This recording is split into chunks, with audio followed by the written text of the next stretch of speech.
नमस्कार मित्रांनो, मी तुमच्यासमोर घेऊन येतो आहे नवीन न्यूज.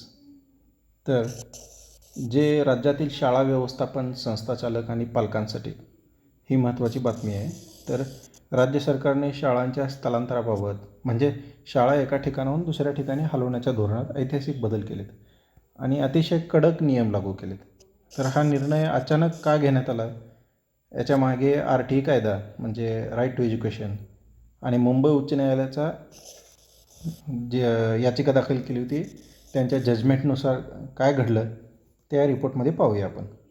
तर बघा, 2011ला देशात शिक्षणाचा अधिकार कायदा म्हणजे RTI आलं.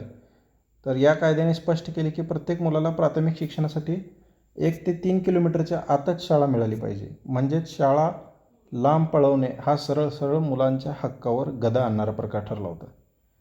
तर 2012-13ला काय झालं, राज्यात बोगस पटसंख्या घोटाळा उघडकीस आला.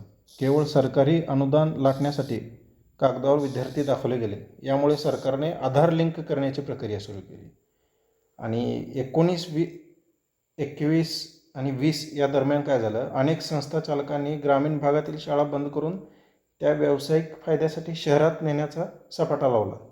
हा वाद मुंबई हायकोर्टात गेला. तेव्हा हायकोर्टाने संस्था चालकांना तीव्र शब्दात फटकारले. कोर्ट म्हणाले, स्वतःच्या फायद्यासाठी गरिबांच्या शाळा शहरात पळवणे हा RTI म्हणजे राईट टू एज्युकेशन कायद्याचा भंग आहे आणि न्यायालयाने सरकारला यावर कडक आणि निश्चित धोरण बनवण्याचे लवकरात लवकर आदेश दिले. मग त्या आदेशाचे पालन करत, हायकोर्टाच्या आदेशाचे पालन करत सरकारने 4 मुख्य अटी घातल्या. कुठल्या तर त्या बघूया आपण. पहिली अट जी होती ती विद्यार्थ्यांची संख्या. म्हणजे तुम्ही स्थलांतर जर करायचं असलं तर प्राथमिक शाळेत किमान 20 आणि माध्यमिक शाळेत 40पेक्षा जास्त विद्यार्थी असणे अनिवार्य आहे. कमी पटसंख्या असलेल्या शाळांचा अर्ज फेटाळला जाईल.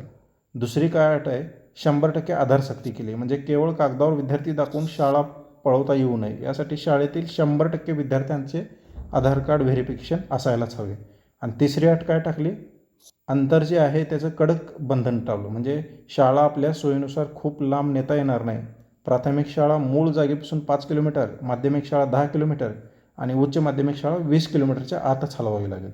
चौथी अट काय टाकली, तुलनात्मक फोटोची अट टाकली. काय, शाळा हलवल्यामुळे विद्यार्थ्यांचा शैक्षणिक दर्जा खरंच सुधारणार आहे का हे दाखवण्यासाठी जुन्या आणि नवीन शाळेचे तुलनात्मक फोटो पुराव्यासह द्यावे लागतील. आता बघा, या नवीन धोरणानुसार शाळा स्थलांतरित करायच्या असल्यास PWD म्हणजे सार्वजनिक बांधकाम विभागाचे प्रमाणपत्र आणि स्थानिक स्वराज्य संस्था म्हणजे महानगरपालिका किंवा ग्रामपंचायत जे काय असेल त्यांचं NOC लागतं, ना हरकत प्रमाणपत्र जोडणं बंधनकारक करून टाकलं.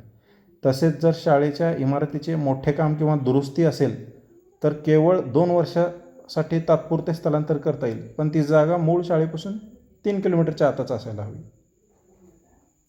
या सगळ्या गोष्टी आताच्या नवीन धोरणामध्ये सरकारने टाकलेल्या आहेत. यात सगळ्यात एक दिलासादायक बाब म्हणजे शाळा जरी नवीन ठिकाणी गेली तरी तिथल्या शिक्षक आणि शिक्षकेतर कर्मचाऱ्यांची नोकरी धोक्यात येणार नाही, कारण त्यांना नवीन ठिकाणी सामावून घेणे शाळा व्यवस्थापनाला अनिवार्य करण्यात आले आहे. मग एकंदरीत जर पाहिलं तर RTI कायद्याचा मूळ उद्देश टिकवून ठेवण्यासाठी आणि माननीय मुंबई हायकोर्ट दिलेल्या आदेशानुसार सरकारने हे पाऊल उचललेले आहे. यामुळे आता बोगस शाळांना आणि संस्था चालकांना मनमानी कारभाराला नक्कीच चाप बसेल. सरकारच्या या कडक आणि ऐतिहासिक निर्णयाबद्दल तुम्हाला काय वाटतं कमेंट करून नक्की सांगा आणि पाहत राहा. असेच वेगवेगळे न्यूज मी तुमच्यासमोर आणणार आहे. थँक्यू.